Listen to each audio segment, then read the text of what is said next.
الحمد لمن قدر خيرا وقبالا الحمد لمن قدر خيرا وقبالا والشكر لمن صور حسنا وجمالا فرد صمد عن صفة خلق بريء رب أزلي خلق الخلق كمالا لا ضد ولا ند ولا حد لمولا الآن كما كان ولم يلق زوالا الآن كما كان ولم يلق زوالا ইমাম শাহ হুজুর আজকে দুনিয়াতে নাই।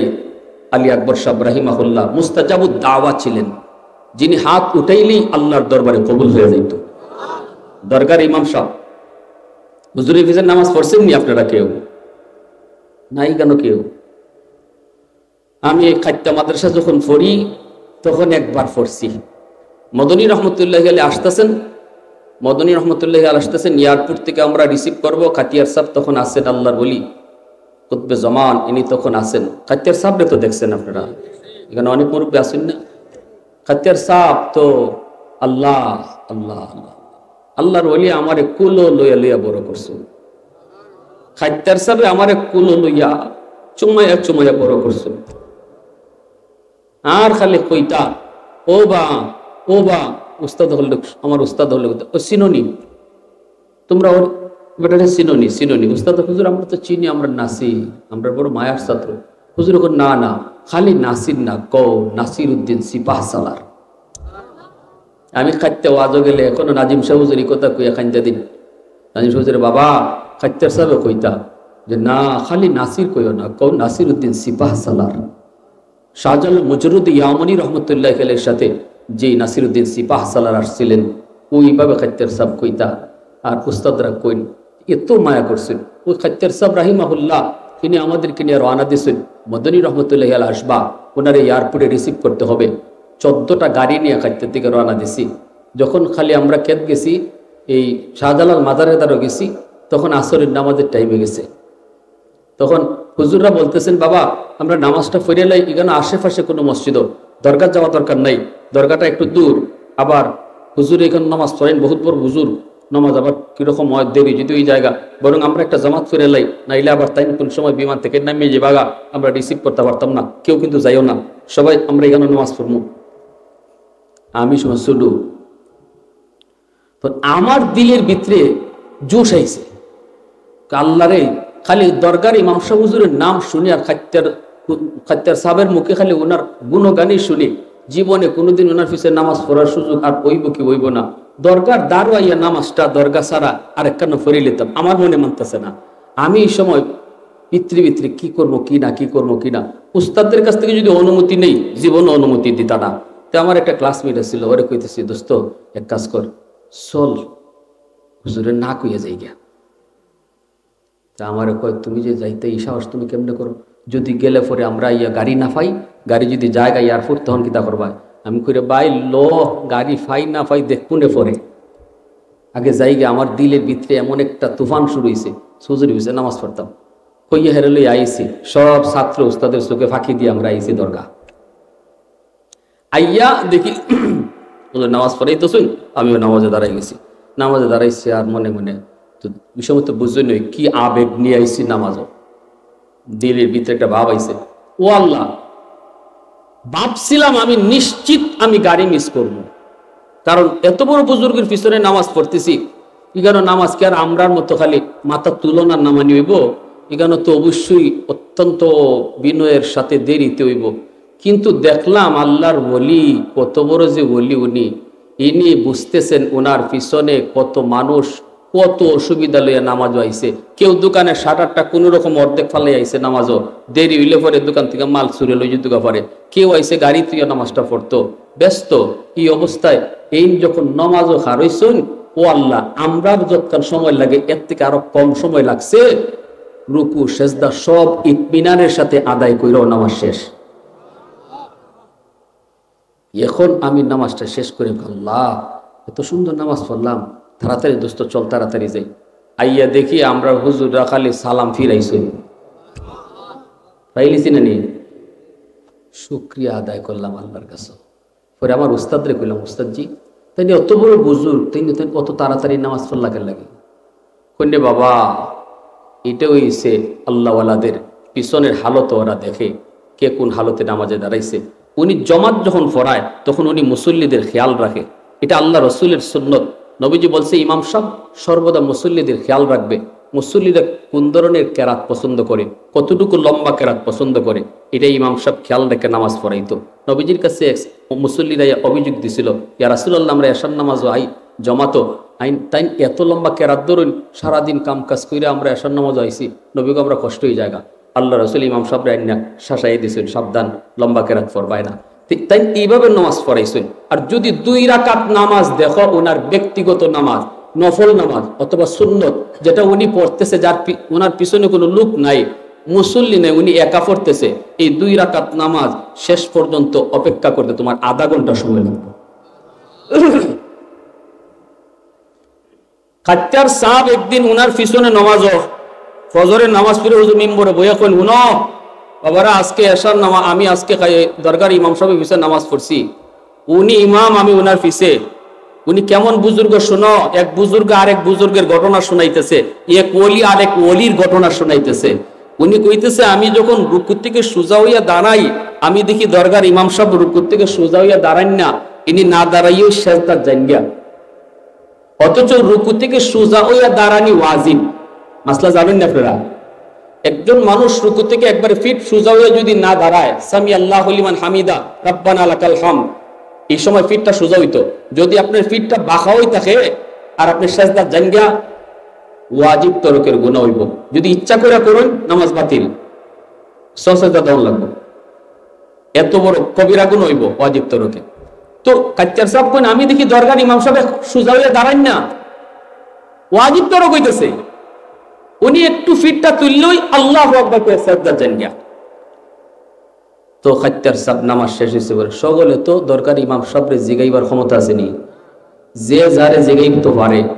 কামরাত দিয়েছেন গিয়া খাচ্চার সাহেব, যখন হজরত একটা কথা, জি বোন বোন, রুকু থেকে সোজা হইয়া দাঁড়ানি ওয়াজিব, এই মাসলা তো ওগুলি আমরা জানি, আপনিও জানেন। তা আপনি তো রুকু থেকে সোজা হইয়া দাঁড়ান না, সেজদার জান গিয়া। দরকার ইমাম সাহেব কোন ইন্না লিল্লাহ, হযরত আমি এই কাম করছি, বলি জি আপনি তো এই কাম করছেন, কোন আল্লাহ তুমি আমার মাফ করো। তাই কইতেছেন কোন আপনি তো একবার করছেন না, প্রতি রাকাতে হই, কোন ইন্না লিল্লাহ, হযরত আল্লাহর কাছে মাফ চাই। আচ্ছা তো কেন লাগে এটা এটা কোন মাফ তো আল্লাহর কাছে চাইবা? কোন আমি সেজদার জায়গা ছায়া দেখি আমার আল্লাহর কুদরতি ফাও দেখা যায়, আমার ফসম খারাই গেছে। আমরা নামাজ আর তারার নামাজ চিন্তা করছি, আমি যখন রুকু থেকে দাঁড়াই সেজদার জায়গা দেখি আমার আল্লাহর কুদরতি কদম দেখা যায়, ওই কদমে সেজদা দেওয়ার লাগে, তাড়াতাড়ি কদম ফরার লাগে, আমি কদ্দুর পর্যন্ত খার হইছি এটা আমার হুশ থাকে না। এই কথা কই খাইতে সাবে হাও মাও করে খান্দন শুরু করছে। বাবা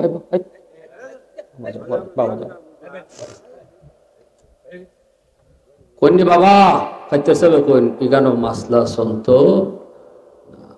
এই মজজুবি হালতের মধ্যে এই তো আল্লাহরে দেখে দেখে সেজদা দেয়, আল্লাহরে দেখে দেখে সেজদা দেয়। আসসালাতু মিরাজুল মুমিনিন, এজন্যই আল্লাহ কয় বন্ধু তোমার উম্মতের জন্য নামাজ হলো মেরাজ। বলছিলাম আল্লাহ পাক কয় মুসা রে শোনো, এমন একটা উম্মত আসবে, সেই উম্মত হবে আমার বন্ধুর উম্মত। এই উম্মত যখন নামাজে দাঁড়ায় তখন তারা আমার সাথে কথা বলবে, আর যখন কোরআন তেলাওয়াত করবে তখন আমি আল্লাহ তাদের সাথে কথা বলবো। ভাইরা বন্ধুরা জন্য বলছি, যুবক আমার নবী রহমতের নবী মায়ার নবী তিনি বলেন আমি যখন কিয়ামতের ময়দানে আগের উম্মতেরা যখন জান্নাতের দরজার গেইটে যায় দাঁড়ানো থাকবে, তখনই জান্নাতের গেটের দারোয়ান দরজা খুলবে না। কে তোমরা? কই আমরা আদম নবীর উম্মত। কে তোমরা? কই নূহ নবীর উম্মত। কে তোমরা? ইব্রাহিম নবীর উম্মত। দরজা খোলো, জান্নাতের গেট খোলো। দারোয়ান বলবে না, হয় না, যতক্ষণ পর্যন্ত উম্মতে মুহাম্মদের পতাকা না দেখবো জান্নাতের গেট খোলা হবে না। এত দাম, এত দাম। নবী বলেন ফাদখুলুল জান্নাতা ওয়া মাই ফুকারাউল মুসলিমিন।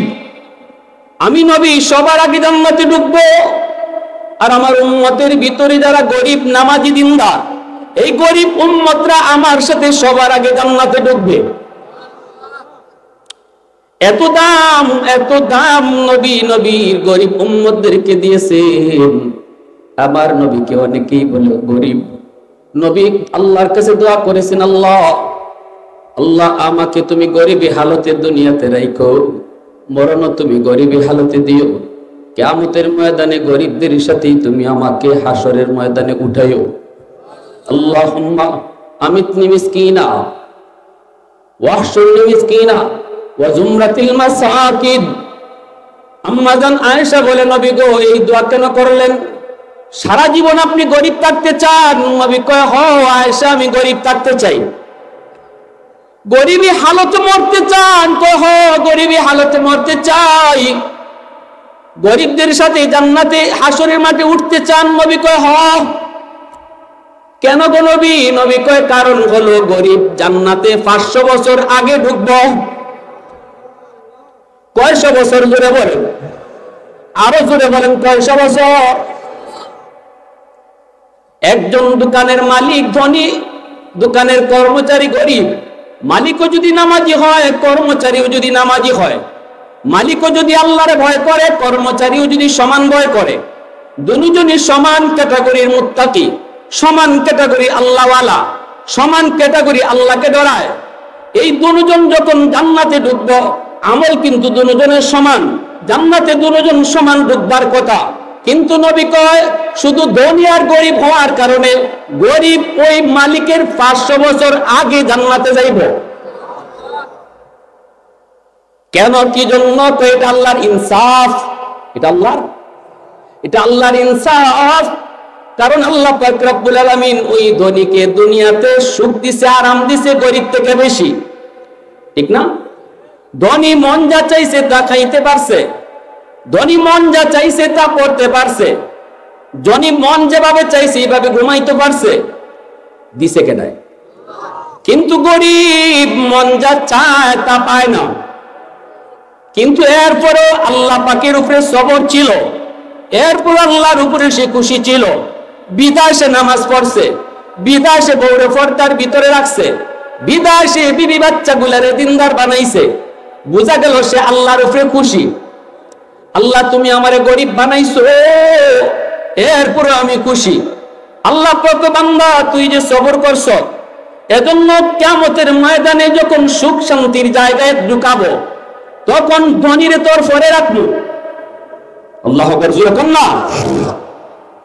সমান ক্যাটাগরির নামাজি, সমান ক্যাটাগরি দিনদার, এরপর আল্লাহ কইব ধনী পরে যাও, কারণ দুনিয়াতে তোমারে সুখ দিছি তার থেকে বেশি।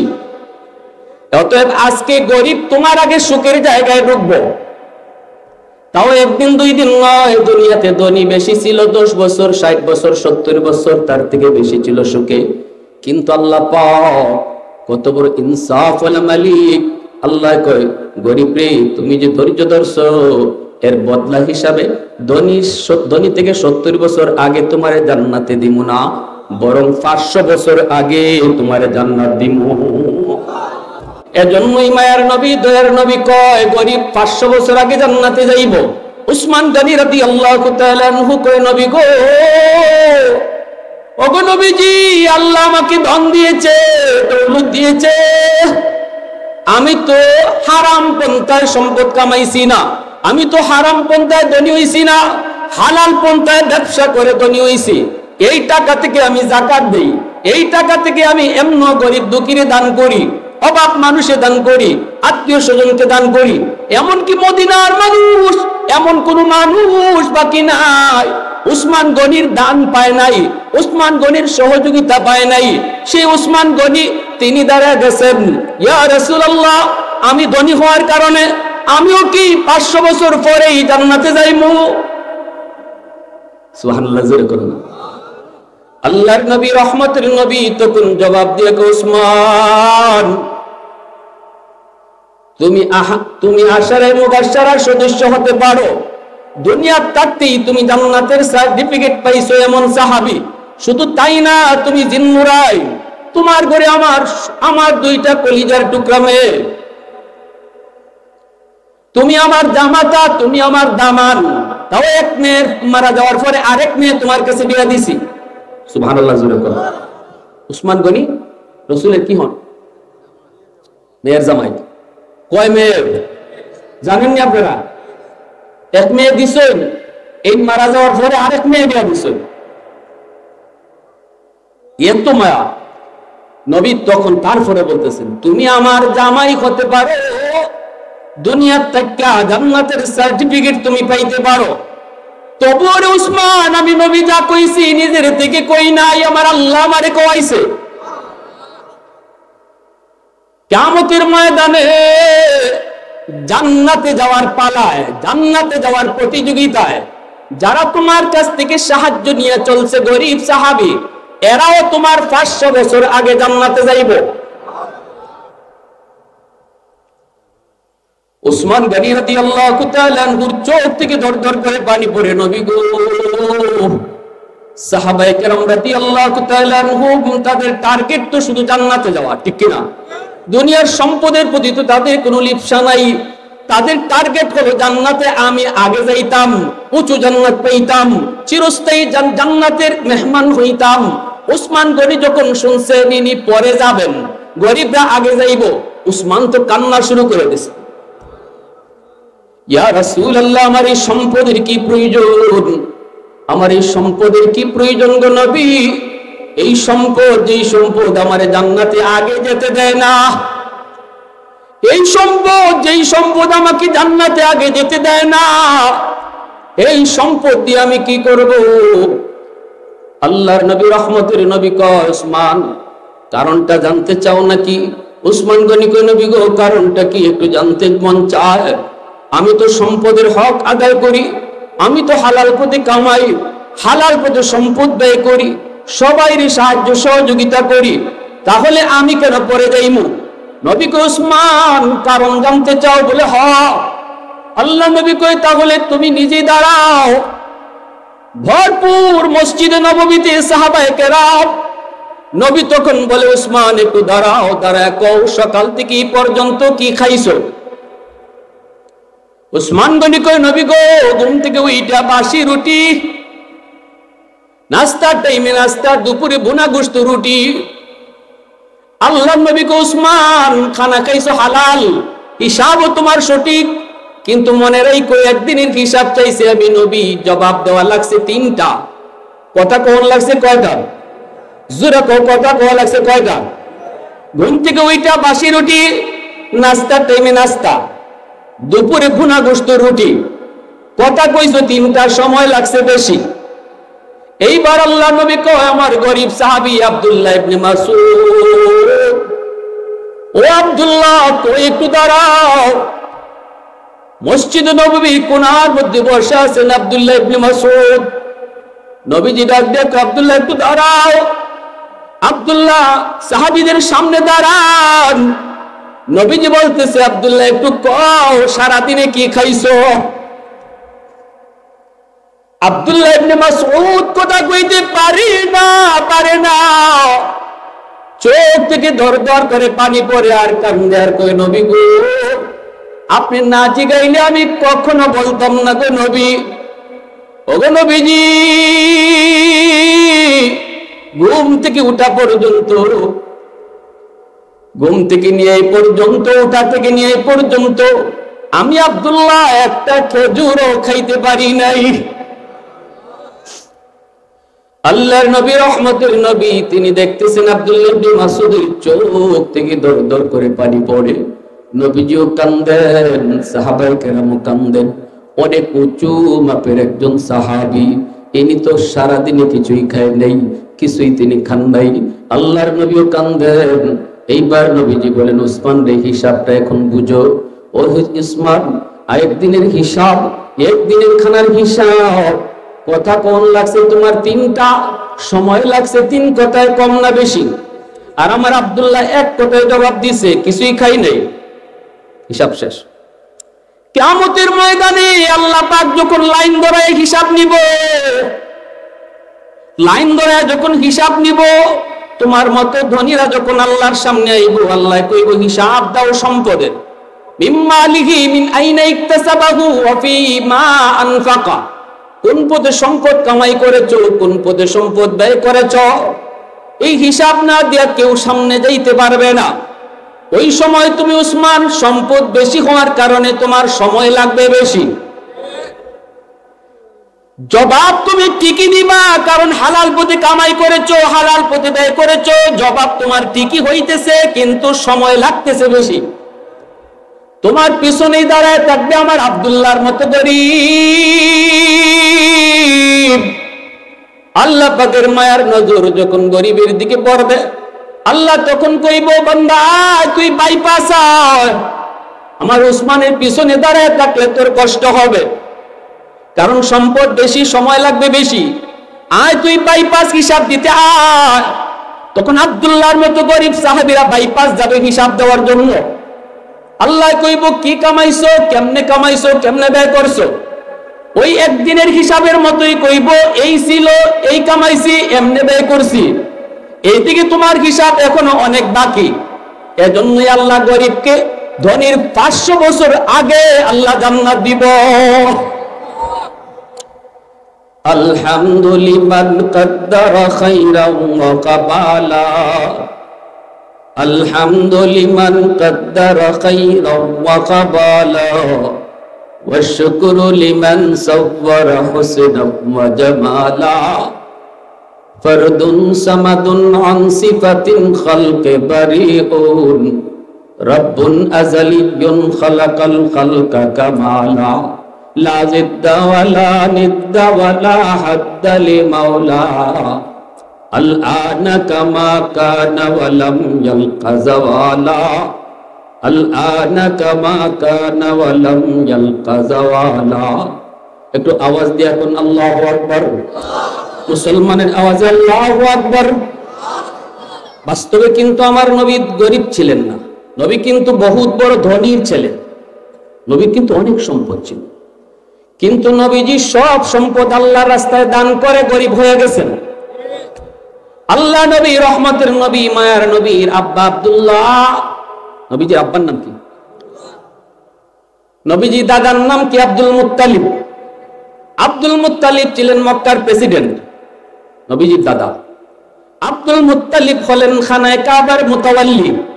খানায়ে কাবা মুতাওয়াল্লি। এই আব্দুল্লাহ, নবীজির বাবা আব্দুল্লাহ, চেহারার মধ্যে সব সময় নূরে মুহাম্মদী চমকাইতো। নবীজির দাদা আব্দুল মুত্তালিবের 10টা ছেলে, 6টা মেয়ে, 16টা বাচ্চা কাচ্চা ছিল। নবীজির দাদার বাচ্চা কাচ্চা কয়জন?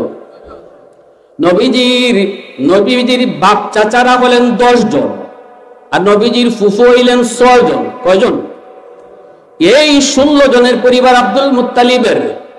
এর ভিতরে 10টা ছেলের ভিতরে সর্বছোট, সবচেয়ে ছোট ছিলেন আমার নবীর বাবা আব্দুল্লাহ। চেহারা ছিল এত সুন্দর, এত সুন্দর, এত মায়া। মায়া তো হবেই, কারণ তার কপালের মধ্যে নূরে মুহাম্মদী চমকাইতো। নূরে মুহাম্মদী চমকাইতো, যার কারণে মক্কার অধিকাংশ নারী তার পাগল ছিল, পাগল। জমজমের পানি বন্ধ হয়ে গেল। মানুষেরা কয়, আব্দুল মুত্তালিব তুমি তো মুতাওয়াল্লি, পানির ব্যবস্থা করো। সংক্ষেপে বলি, নবীজির দাদা আব্দুল মুত্তালিব খানায়ে কাবায় আল্লাহকে হাত উঠায় কয়, মালিক তোমার ঘরে খাদেম বানাইছো, জমজমের পানি উঠে না কেন? আল্লাহ তুমি পানির ব্যবস্থা করো। যদি তুমি জমজমের পানি দাও, আমার একটা ছেলেকে তোমার নামে কোরবানি দিব। এই দোয়া করতে আল্লাহ দোয়া কবুল করে নিছেন। জমজমের কুয়ায় পানি উঠলো, এইবার সবাই পানি পান করলো। কিন্তু আব্দুল মুত্তালিব এই যে মান্নত করছিলেন একটা ছেলেরে জবাই করবেন, একটা ছেলেকে আল্লাহর রাস্তায় কুরবানি দিবেন, এই কথা ভুলে গেছেন। কারণ আমরা তো বিপদে পড়লেই আল্লাহরে ডাকি, বিপদ ভুললা গেলে আর খবর নাই। ইনারও হিরবাকের অবস্থা হইছে, পুত্রে আবার জবাই করে কেমনে? ইনি মান্নত ভুলে গেছেন।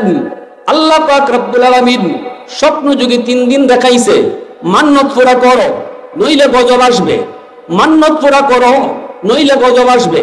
আব্দুল মুত্তালিব সাথে সাথে তখনকার সময়ে তাওরাত কিতাবের পণ্ডিত ওয়ারাকা বিন নওফল ওর কাছে তিনি গেলেন, যা বলতেছেন ভাই একটু 3 রাত স্বপ্নে দেখেছি মান্নত পুরা করতাম নাইলে গজব।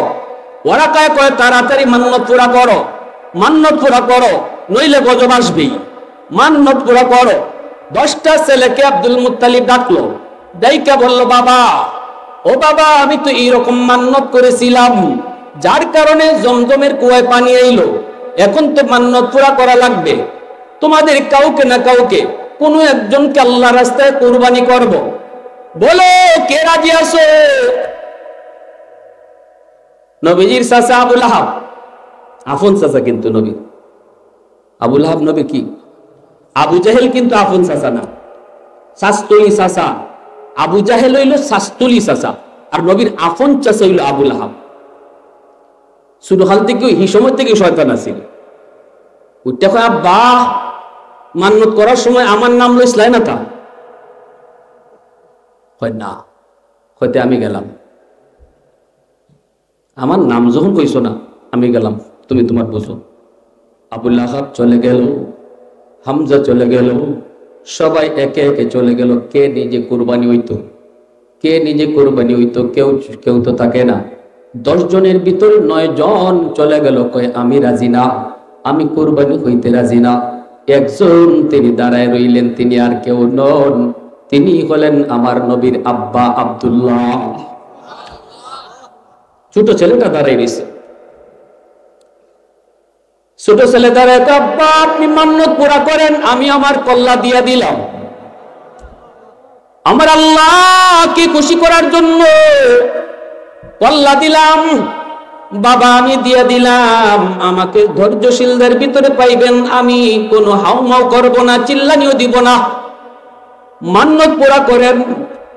আব্দুল মুত্তালিব ছুরি নিয়ে দাঁড়ায় গেছে খানায় কাবার সামনে। মক্কার সুন্দরী নারীরা খবর পেয়ে, মক্কার নারী নয়, পুরুষ নয়, যুবক নয়, সব খানায় কাবার সামনে হাজির হয়ে গেল।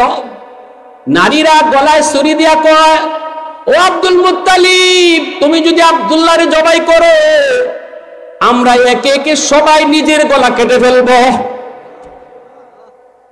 কারণ আব্দুল্লাহর চেহারা, নবীর বাবা আব্দুল্লাহর চেহারার মধ্যে নূর মুহাম্মদী চমকায়। এই নূর মুহাম্মদীর কারণে যেই চেহারার দিকে তাকায় সেই পাগল হয়ে যায়, সেই তো তার আশিক হয়ে যায়।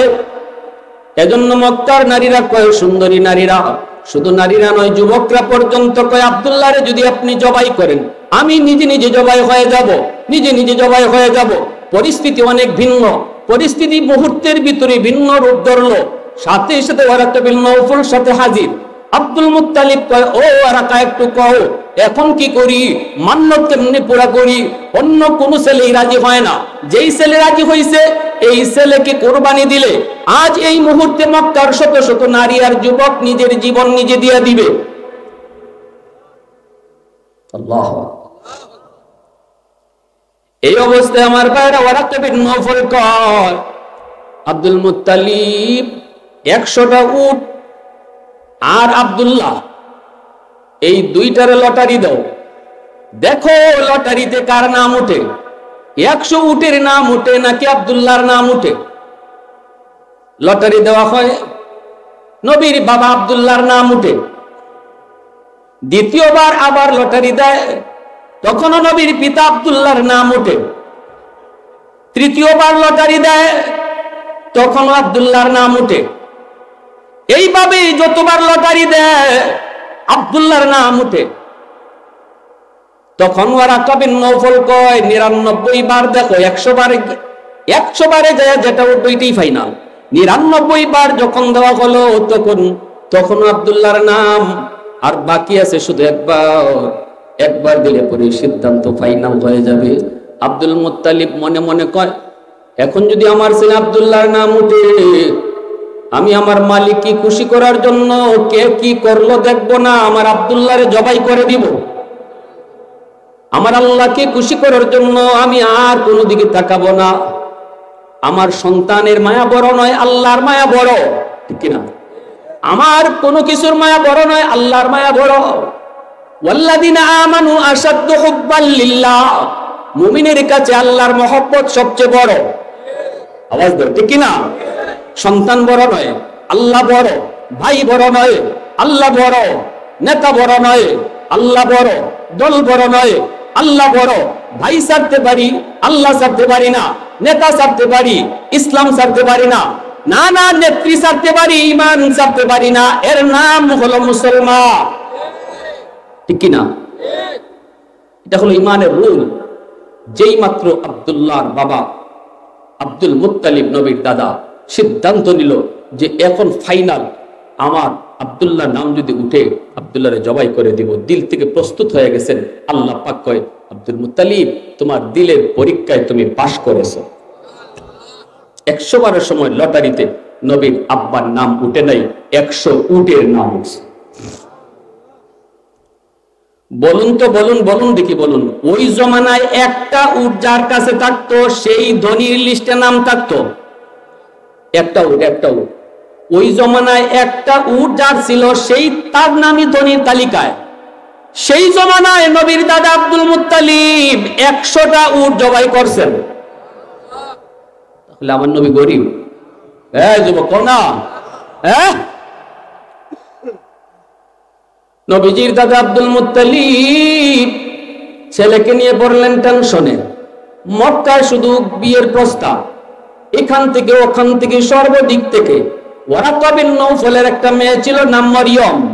বড় সুন্দরী, বড় গুণবতী, বড় দিনদার। মরিয়ম নিজেই নবীর আব্বা আব্দুল্লাহর প্রস্তাব দিয়ে দিছে, ও আব্দুল্লাহ, আমার বিয়া করবানি? আমিও কিন্তু একজন আলেমের মেয়ে, আমি তোমার কপালে যা দেখি রে আব্দুল্লাহ, এই নূরের পাগল আমি মরিয়ম। আমি দেখতেছি তোমার কপালে নূরে মুহাম্মদী। তোমার বউ যে হবে, তোমার বিবি যে হবে, সেই হবে আখিরি নবীর মা। এই ভাগ্যটা আমার হবে নি আব্দুল্লাহ, একটু রাজি হইবানি। তোমরা 10 ভাই, বাপের যতই সম্পদ থাকুক ভাগ করে দিলে পরে বেশি পাবা না। আমি কিন্তু আমার বাবার একমাত্র মেয়ে, সম্পদের কিন্তু অভাব নাই। যদি খালি তুমি বিয়েতে রাজি হও, আমার বাবার সকল সম্পদ আমি পাবো। কথা দিলাম আব্দুল্লাহ, বিয়ের সাথে সাথে আমার সব সম্পদ তোমার নামে লিখে দিব। অফার কি একটা দুইটাইছে? আল্লাহর নবীর দাদা আব্দুল মুত্তালিব চিন্তায় পড়ে গেলেন। মক্কায় থাকা সম্ভব নয়, হাইরে এখন কি করি? ইনার আব্দুল্লাহ, নবীর আব্বা আব্দুল্লাহরে মক্কায় রেখে ইনি মনে পড়লো মদিনায় তার এক বন্ধু আছে, আব্দুল ওয়াহাব জুহরি, নবীজির নানা। মদিনায় যার নাম হলো আব্দুল ওয়াহাব জুহরি। এই আব্দুল ওয়াহাব জুহরি হলো নবীজির দাদার বন্ধু, নবীর দাদার। ইনি মনে মনে ভাবতেছেন একটু মদিনায় যাই। তখন কিন্তু মদিনার নাম মদিনা নয়, মদিনার নাম হলো ইয়াসরেব। ইয়াসরেবে আমার একটা বন্ধু আছে আব্দুল ওয়াহাব জুহরি, গুণে মানে ধনে সম্পদে ইজ্জতে সর্বদিক দিয়ে আমার সাথে ম্যাচ খায়। আমি একটু মদিনায় যাই। অন্য ছেলেদেরকে নিয়ে তিনি মদিনায় আসলেন। আব্দুল ওয়াহাব জুহরি অনেক সম্পদের মালিক, অনেক বড় জমিদার, দেখা করতে তার গেট পাস লাগে। নবীজির দাদা আব্দুল মুত্তালিব 7টা সন্তান নিয়ে তিনি গেলেন, গেটের পাশে যেয়ে দাঁড়ালেন। দারোয়ান কয়, কার সাথে দেখা করবা? কই তোমার মালিকের সাথে। কই মালিকের সাথে দেখা করে এত সম্ভব না, আজকে হবে না কালকেও। ইনি কয়ে যায় মক্কা থেকে তোমার বন্ধু আব্দুল মুত্তালিব আইছে। আল্লাহু আকবার। দারওয়ান শোনা মাত্রই কয় আপনি আব্দুল মুত্তালিব খানায় কাবার মুতাওয়াল্লি? বলে হ। আল্লাহু আকবার। দারওয়ান সাথে সাথে চিনে ফেললো, দৌড় দিয়া গিয়া কয় মালিক, মক্কার প্রেসিডেন্ট, খানায় কাবার মুতাওয়াল্লি, আল্লাহর ঘরের মুতাওয়াল্লি আব্দুল মুত্তালিব আসছেন। সাথে সাথে আব্দুল ওয়াহাব জুহরি নিজেই দৌড় দিয়া গেটের পাশে চলে আসলো।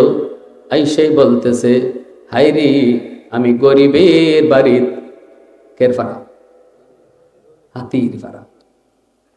আমি যত বড়ই হই না কেন, যত সম্পদের মালিকে হই না কেন, মক্কার কুরাইশ বংশের চেয়ে দামি আর কেউ হতে পারে? আব্দুল মুত্তালিব সে কুরাইশ বংশের লোক, যে কুরাইশ বংশ থেকে আল্লাহ বলেছেন কিয়ামত পর্যন্ত কুরাইশ বংশের লোকই খানায় কাবা বাইতুল্লাহর মুতাওয়াল্লি হবে কিয়ামত পর্যন্ত। আল্লাহ কর্তৃক নির্ধারিত। কুরাইশ বংশের কেউ সারা খানায় কাবার মুতাওয়াল্লি হতে পারবে না। এত দাম দিছে আল্লাহ। আমার ভাইরা বন্ধুরা, যুবক, এই দিকে দেখা গেল বন্ধুর সাথে দেখা, অনেকদিন পর পরম করম বন্ধুর সাথে দেখা, কথাবার্তা শুরু হলো। এইবার আব্দুল ওয়াহাব জুহরি কয়, দোস্ত, ও দোস্ত, ছেলে মেয়ে কয়জন? কয় ছেলে মেয়ে 16 জন। কয়জন? কয় কেমনে কি? কয় 10 জন ছেলে 6টা মেয়ে। আব্দুল ওয়াহাব জুহরি কয়, দোস্ত, আমার তো শুধু একটা মেয়ে। সম্পদ আল্লাহ অনেক দিছে, কিন্তু ছেলে সন্তান দেয় নাই। দিছে শুধু একটা মেয়ে সন্তান, কিন্তু আমার মেয়েটা হাজারো ছেলের চেয়ে অনেক দামি। জানতেন মেয়ে না? সোমবারে আর শুক্রবারে আমার মেয়ের কপালের মধ্যে একটা নূর চমকায়। আমার মেয়েটার দিকে যেই যুবক তাকায়, অটো তার চোখের পাতা পড়ে যায়, শাটার লেগে যায়, তাকাইলেই শাটার পড়ে যায়। আমার মেয়েটার এত গুণ, সর্বগুণী গুণী। এই কথা বলতেই নবীর দাদা আব্দুল মুত্তালিব কয়, দোস্ত, ও দোস্ত, আমার ছেলের কাছে তোমার মেয়েকে তুমি বিয়ে দিবানি? আমার তো 10টা ছেলে, কোনো একটা ছেলেকে তোমার পছন্দ হয়নি। আব্দুল ওয়াহাব জুহরি কয়, দোস্ত, মাপ চাই, এইভাবে তুমি কোনো প্রস্তাব দিও না। আমার মেয়েটাকে বিয়ে দিতে আমি খামখেয়ালি করব না। না রে দোস্ত, মেয়েটার মতো ছেলে যদি উপযুক্ত না পাই আমি তালাশ করব। হবে না দোস্ত, অন্য কথা কও। আব্দুল মুত্তালিব কয়, কি? কয় সোমবারে শুক্রবারে নূর চমকায়। নবীজির দাদা আব্দুল মুত্তালিব কয়, আমারও একটা ছেলে আছে, আনি নাই, নাম আব্দুল্লাহ, তার কপালের মধ্যে একটা নূর হর হামেশা চমকায়। সুবহানাল্লাহ, জোরে কোন। এ দোস্ত, দেখ না একটু আত্মীয় করি। কয়, তোমার এখানে 7টা ছেলে আছে, একটারও তো পছন্দ হয় না। নবীজির দাদা আব্দুল মুত্তালিব কয়, ভাই দোস্ত, আমার যেই ছেলেটার কথা বলছি ওরে আনি নাই, যেবাই নেই এইভাবে চোখ লাগে, এজন্য তুই আইসি, আনি নাই। কয়, এইগুলারে দেখলে তো বোঝা যায় এটা কেমন হইব। কয়, না রে দোস্ত, মিল নাই। ঠিক না? কয়, না, আমার মেয়েটা রাজি হইব না। কয়, যা তোর মেয়েটার একটু দেখমু, একটু দেখাইবানি। আব্দুল ওয়াহাব জুহরি কয়, না দোস্ত, আমার মেয়েটা কোন পুরুষের সামনে যায় না, দেখা করে না, কেমন করে তুই দেখবি? রাজি হবে না। না, আমি এটাও পারবো না। নবীজির দাদা আব্দুল মুত্তালিব তখন কয়, দোস্ত, যা না যায় একটু ক না, আমার কথা একটু যায় ক, দেখ না আমার নামটা বইলা, মেয়েটা রাজি হইতেও পারে, একটু যায় ক না। কয়, আচ্ছা ঠিক আছে দোস্ত, আমি যায় কই। আব্দুল ওয়াহাব জুহরি আসলো, আইসা কয়, মা, ও মা, নামটা কি? কয়, নাম হলো আমেনা। আল্লাহু আকবার। মা আমেনা, ও মা, একজন মেহমান আসছে। কে বাবা? কয়, মক্কা থেকে। কি নাম? নাম আব্দুল মুত্তালিব। সাথে সাথে নবীজির আম্মার চেহারার মধ্যে হাসি ফুটে উঠল। ওই মা তুমি একটু মুচকি হাসি দিলা, ঘটনা কি? সে তোমার তীর চিনো নাকি? আব্বা ইনি তোমারে কেমনে চিনে? কয় আমার বাল্য বন্ধু। এই কথা বলতেই নবীর আম্মা আমেনা কই বাবা ওই মক্কার আব্দুল মুত্তালিবকে আমি স্বপ্নে 3 দিন দেখছি। আল্লাহু আকবার। আর আল্লাহু আকবার। বাবা আমি তারে দেখবো। এই কথা বলতেই মা আমেনা তিনি রাজি হয়ে গেলেন। এক হাতের মধ্যে পানি আর এক হাতের মধ্যে তিনি খেজুর নিয়া নবীজির দাদা আব্দুল মুত্তালিবের কাছে আসতেছেন। বাইরা দরজার কাছে আসতেই নবীর দাদা আব্দুল মুত্তালিব অবাক, এত সুন্দর যেন পূর্ণিমার চাঁদ করে নামলো। চেহারার মধ্যে সেই নূর চমকাইতেছে, চেহারার মধ্যে চমকাইতেছে। মায়ার নবী, দয়ার নবী আব্বা নবীর দাদা আব্দুল মুত্তালিব তিনি দেখলেন। এইবার দোস্তরে বলতেছে, দোস্ত তোর কাছে ভিক্ষা চাই। দোস্ত মেয়েটারে তুই ভিক্ষা দিবিনি, ভিক্ষা দিবিনি। তবে শুনলে দোস্ত আমার যেই ছেলেটার কথা বলি, আমার ওই ছেলের সাথে তোর মেয়ের 100 মিলবে। যেমন রূপে তেমন গুণে আমার ছেলেটাও কিন্তু খুবই লাজুক। কুমারী মেয়েরা যতটা লাজুক, আমার আব্দুল্লাহ এর চেয়ে আরো বেশি লাজুক।